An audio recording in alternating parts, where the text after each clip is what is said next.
No século XX, anos 1900, grandes intelectuais brasileiros se debruçaram sobre as potencialidades e os perigos para a Amazônia. Euclides da Cunha, Josué de Castro, Gilberto Freire foram algumas dessas personalidades notáveis do campo do saber que se pronunciaram sobre esse gigantesco patrimônio do Brasil. Aldo Rebelo, através de sua experiência vivida nas visitas aos limites da Amazônia brasileira, nos fala sobre esses sentimentos dos brasileirismos mais profundos no 13º episódio da série Amazônia, a Maldição de Tordesilhas, 500 anos de cobiça internacional.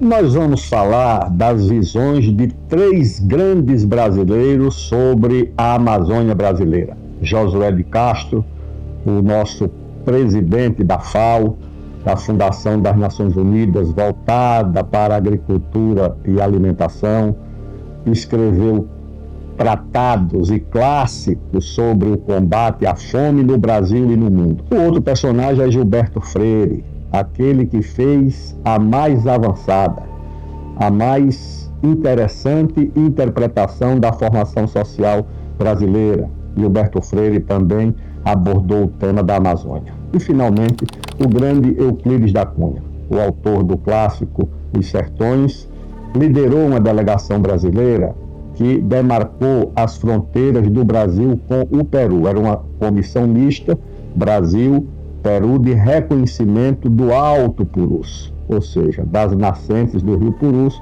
onde fica exatamente a fronteira entre o Brasil e o Peru. José de Castro tratou da Amazônia em um capítulo do seu livro clássico Geografia da Fome.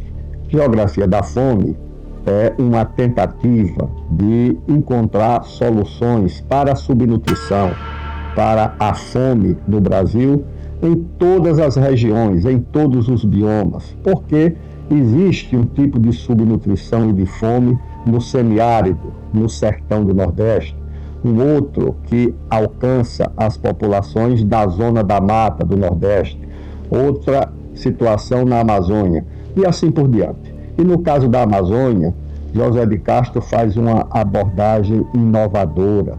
Eu citei, inclusive, essa passagem do José de Castro no meu relatório sobre o Código Florestal.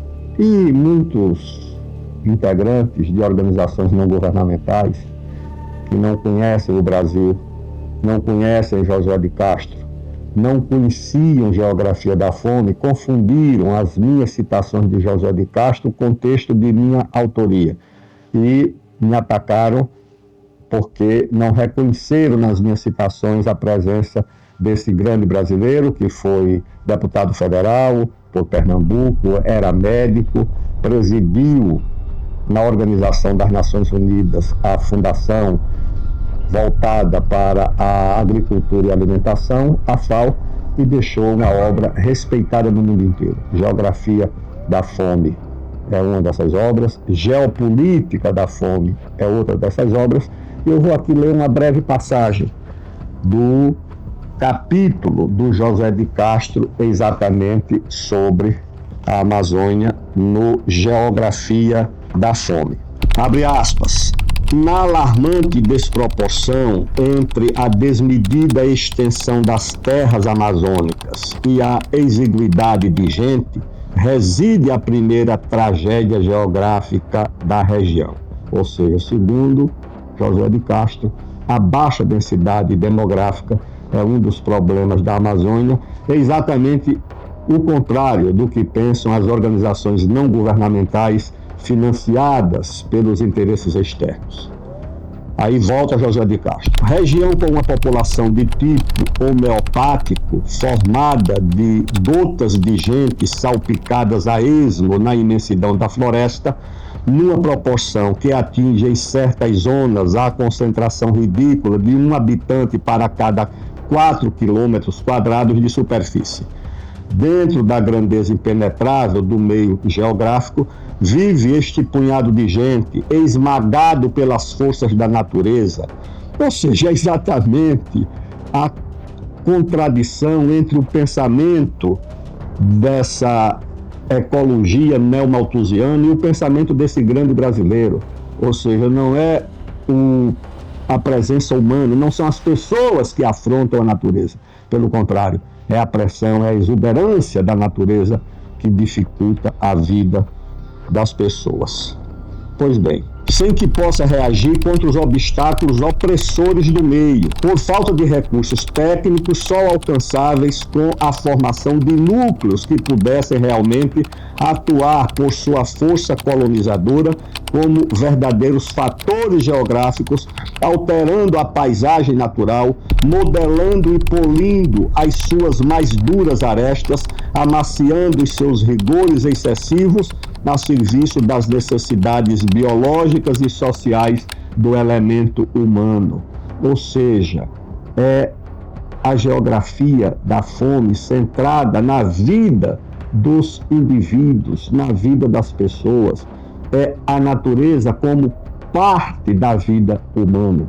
É essa a ideia, esse o pensamento do José de Castro, que prossegue da seguinte forma: sem forças suficientes para dominar o meio ambiente, para utilizar as possibilidades da terra, organizando um sistema de economia produtiva, as populações regionais têm vivido até hoje no Amazonas quase que exclusivamente no regime de economia destrutiva, da simples coleta dos produtos nativos, da caça e da pesca, da colheita de sementes silvestres, de frutos, de raízes e de casca de árvores, do látex, dos óleos e das resinas vegetais.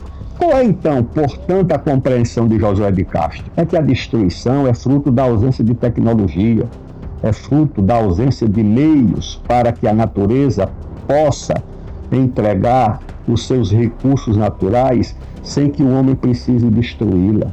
É exatamente a posição contrária à do ambientalismo neomalthusiano, que quer expulsar, que quer excluir, que quer desantropizar, ou seja, tirar a presença humana da natureza e principalmente da Amazônia. O clássico de Josué de Castro, a sua abordagem humana, inovadora, protetora da natureza, mas protetora do homem, está exatamente neste belo capítulo de Geografia da Fome. Ou seja, o homem, quando destrói a natureza, é porque não dispõe dos meios para usá-la de forma responsável com o meio ambiente. Essa é a presença de Josué de Castro sobre a Amazônia. A outra presença importante é de outro grande brasileiro, intelectual, o maior intérprete do Brasil. Talvez com a sua teoria, Gilberto Freire tenha criado uma ideia de Brasil que existia, mas nunca tinha sido consolidada num ensaio tão inovador e tão exuberante como Casagrande e Senzala e depois Sobrados e Mucambos.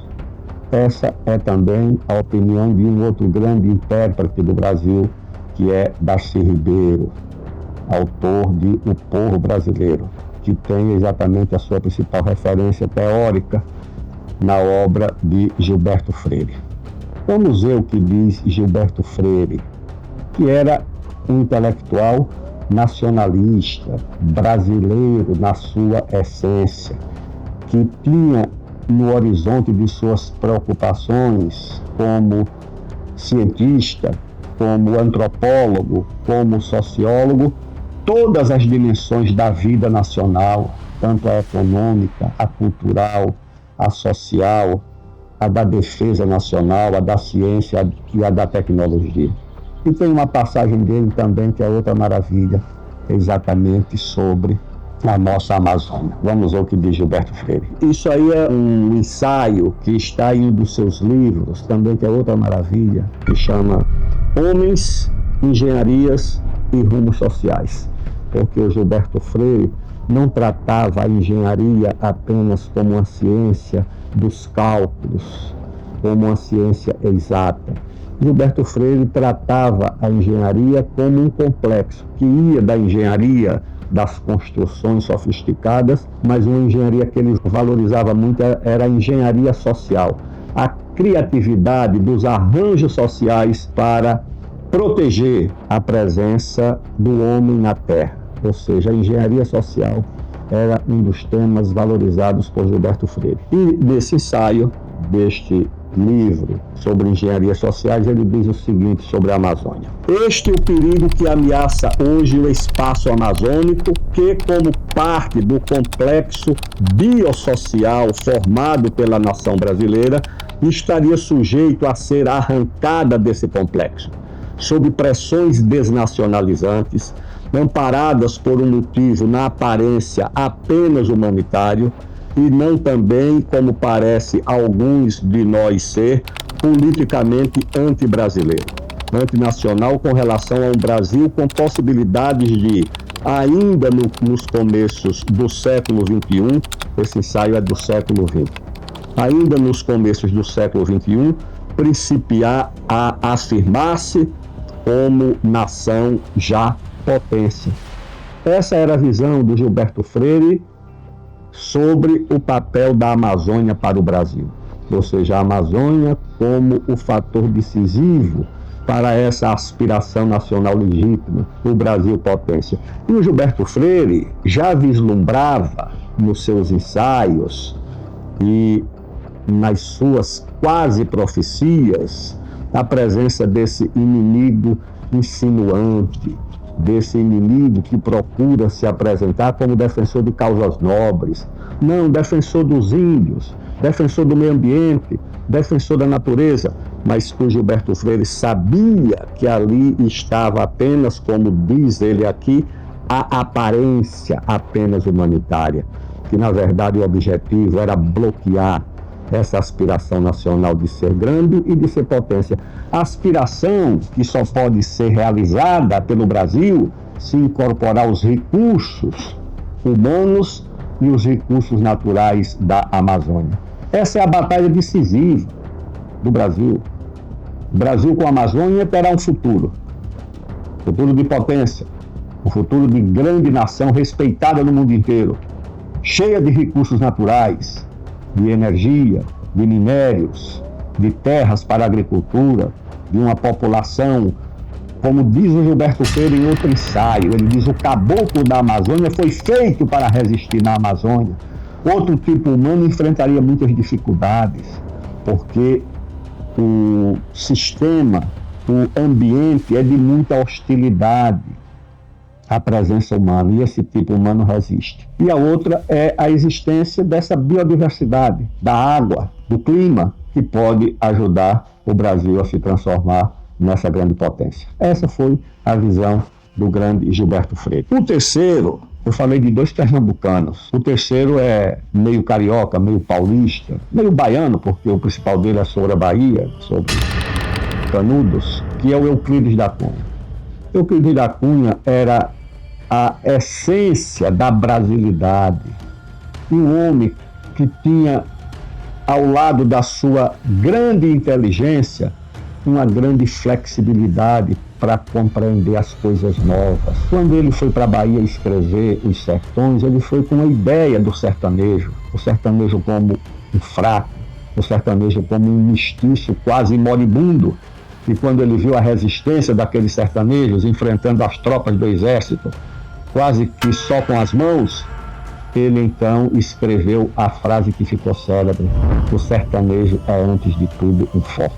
E quando ele foi escolhido pelo Barão do Rio Branco para chefiar essa missão diplomática de estabelecimento da fronteira do Brasil com o Peru, essa comissão de reconhecimento do Alto Purus, foi logo depois de escrever o seu livro Os Sertões.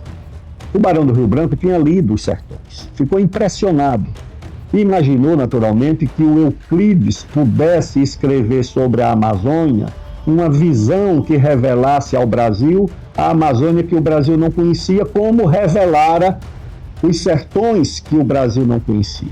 E lá foi o Euclides da Cunha, mas encontrou uma realidade muito distinta dos sertões, porque todo o drama sertanejo aconteceu num perímetro muito pequeno, de alguns quilômetros quadrados, que foi aquele povoado, aquela fortaleza quase, uma fortaleza de sertanejos, de Canudos, tá certo? Ali hoje onde Monte Santo, na Bahia, Cocorobó, Euclides da Cunha, foi por ali. Na Amazônia era um continente, eram centenas de milhares ou milhões de quilômetros quadrados. Rios que eram quase oceanos, o próprio Amazonas, o Purus, o Tapajós, o Xingu. Euclides da Cunha não tinha condições de reunir os dados, os elementos para escrever sobre a Amazônia, como pôde escrever sobre os sertões. Mesmo assim, ele deixou uma coleção de ensaios maravilhosos, uma visão profética, uma visão futurista sobre a Amazônia. Nos seus ensaios, um deles, por exemplo, que chama Transacriana, ele viu no começo do século passado, 100 e tantos anos passados, que a Amazônia precisava de ferrovias. Sabe quantos quilômetros de ferrovia a Amazônia tem hoje? Zero, não tem nenhum. Mas o Euclides já viu que haveria necessidade dessas ferrovias. E ele concebe a sua visão dessa malha ferroviária na Amazônia a partir da visão de séculos dos bandeirantes. Como ele diz numa certa passagem, que o Raposo Tavares traçou uma diagonal de 1.500 quilômetros entre São Paulo e o Pacífico, porque esses bandeirantes, como disse o Jaime Cortesão, eles tinham como fronteiras o Atlântico, o Pacífico e os Andes, e o Prata. Eles bateram todo esse território, até o Pacífico, do Atlântico ao Pacífico e dos Andes até o Prata. Era essa a fronteira que o bandeirante reconhecia. E o Euclides tomou exatamente essa referência. Por quê? Quem examina a geografia da Amazônia observa o seguinte: a bacia amazônica é semelhante a uma espécie de grande espinha de peixe, com o rio central, que é o Amazonas, o Solimões, depois Amazonas, e na margem esquerda tem aqueles grandes rios, começando pelo Rio Negro, Trombetas e outros, na margem esquerda, e na margem direita, aí você tem o Juruá, o Purus, o Madeira, o Tapajós, o Xingu, o Tocantins, entre outros. Esses são os principais. Isso forma como se fosse uma espécie de grande espinha de peixe. Acontece que os bandeirantes já sabiam, e os aliados indígenas dos bandeirantes sabiam, que para você chegar de uma localidade a outra usando só o rio, você precisa percorrer grandes distâncias, porque se você sai, por exemplo, pelo rio Purus, você tem que descer o Purus, depois você tem que descer o Solimões ou o Amazonas, e depois você tem que subir o Madeira para chegar a uma localidade que, se você tivesse uma transversal, que os indígenas conheciam, que eles chamavam de Peabiru, que é o caminho dos indígenas, você não precisava percorrer toda a calha do rio, descendo e depois subindo.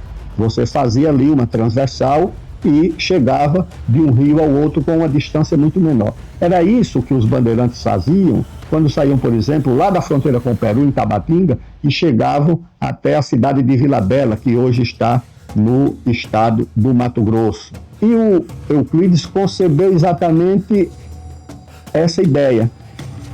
A natureza, segundo ele, já tinha nos oferecido essas ferrovias naturais que eram os rios. O que você precisava era completar essas ferrovias, traçando no lugar dos peabirus dos índios, desses caminhos que ligam um rio ao outro, ferrovias. Ou seja, ferrovias para encurtar a ligação com os rios e a ligação entre as cidades que, naturalmente, na Amazônia estão todas na margem dos rios. Essa foi a visão do Euclides da Cunha. E ele ainda dizia uma coisa de grande atualidade. Ele dizia o seguinte: se o governo quiser que as ferrovias na Amazônia sejam construídas, o governo federal não precisa colocar um centavo, porque a riqueza para a construção dessas ferrovias estão na Amazônia. Os recursos para a construção das ferrovias estão na Amazônia. E eles estão lá até hoje, mais de 100 anos depois dos ensaios escritos por Euclides da Cunha. Estão lá o ouro, os minérios, a biodiversidade, as madeiras, as águas, a energia, a área para a agricultura. Tudo isso está na Amazônia desaproveitado, bloqueado por interesses internacionais, submetendo à pobreza os 30 milhões de brasileiros que vivem na Amazônia e privando esses brasileiros e o resto do Brasil dos recursos que poderiam estar a serviço do bem-estar, da elevação do padrão de vida, da melhoria das condições de vida dos brasileiros da Amazônia e de todos os brasileiros. É por essa razão que o nosso Euclides da Cunha merece ser celebrado. Ele era engenheiro militar e o grupo de engenheiros militares que no século XIX se organizavam para desenvolver o Brasil tinham um nome de científicos, porque eles eram planejadores. O Euclides, em outro ensaio, ele apresenta todo o desenho dessa malha de ligação do Brasil com a América do Sul. Essa ferrovia que saía, porque foi bloqueada, foi extinta, saía de São Paulo e até Santa Cruz de la Sierra, atravessando todo o oeste brasileiro, tudo isso foi fruto do trabalho desses científicos, desses militares, da engenharia militar, que via o Brasil como uma grande área física a ser integrada por uma malha de hidrovias e ferrovias, porque no tempo ainda não havia o automóvel, não havia o avião, mas naturalmente hoje eles incorporariam também as rodovias, os aeroportos. Mas eles já pensavam nas hidrovias, nas rodovias e nos portos. Então esses três grandes brasileiros, Josué de Castro, o médico, nutricionista, nutrólogo, aliás, o homem que pensou a luta contra a fome, o Gilberto Freire, que pensou sobre tudo no Brasil, e o Euclides da Cunha, nos deixaram e nos anteciparam visões patrióticas, visões desenvolvimentistas, visões humanitárias, que também podem ser ecológicas, mas ecológicas com desenvolvimento sobre a Amazônia brasileira. Portanto, nós podemos dizer glória eterna e reconhecimento eterno do Brasil a Josué de Castro, Gilberto Freire e Euclides da Cunha. Eles nos obrigam a pensar de forma construtiva sobre o Brasil. E são eles que nos permitem que não seja possível no Brasil de hoje o engano promovido por esses interesses internacionais.